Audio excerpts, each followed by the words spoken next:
about to bring in Adi, and you have a tool that enables businesses to empower themselves in so many different ways when it comes to this digital landscape. Would you be able to give us a deep dive into how best small businesses in Africa can use this and where they can use it?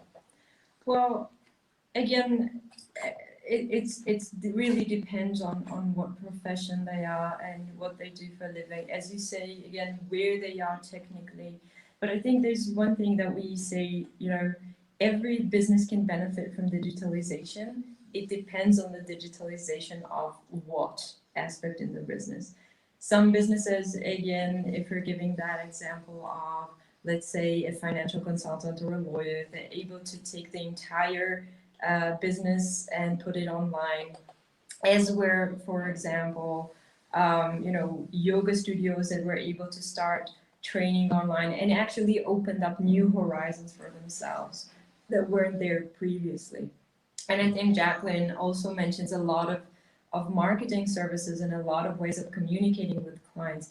Well, that's very relevant for some industries, and especially industries that couldn't operate during lockdown. It was all about how do we keep the communication going through this time.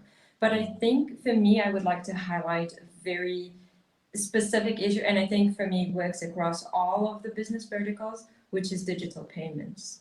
And obviously in South Africa and in Africa in general, by the way, we were just talking about it earlier, I'm very envious of the adoption of digital payments in this country. It leapfrogs other countries, which you should be very, very proud of. But I think one of those, the question is, okay, if we are able to utilize business logic and business, models to generate more from our existing user base. And one thing that I've seen all across the world right now through COVID is that customers, and I think also Jacqueline mentioned loyal customers that have been with her for 15 years, they want to keep the business alive as much as the business wants to stay alive. So we've seen a huge trend in actually selling packages of services or vouchers to be redeemed when, lockdown is eased. And that is something, it's not just about, always looking for new marketing ways to reach new clientele. It actually, I think the statistics is that it costs 9 times more to get a new client than it does to engage with an existing client. Yes. What we've seen is that businesses that were able to use, to create business models that rely on their existing clients and tap into the existing client community and talk to them and actually say, you know what, I'm able to now offer you this package of services. You will get, 10 massages for the price of 9, but I would like you to pay for it in advance.